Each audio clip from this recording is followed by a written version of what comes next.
واقعیت این است که ملت مظلوم فلسطین، مردم مظلوم غزه امروز فقط با رژیم صهیونیستی روبرو نیستن، با آمریکا روبروان، با انگلیس روبروان.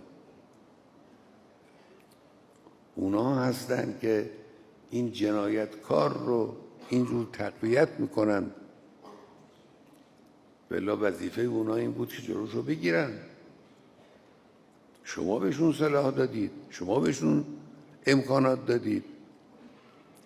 هر وقت کم میارن از شما دارن استفاده میکنن و از طرف شما کمک میشه. حالا که میبینید دارن جنایت میکنن، این همه قتل، این همه کشتار، این همه جنایت، باید در مقابلشون بایستن. آمریکا وظیفه‌ش اینه که جلو این جنایت رو بگیره.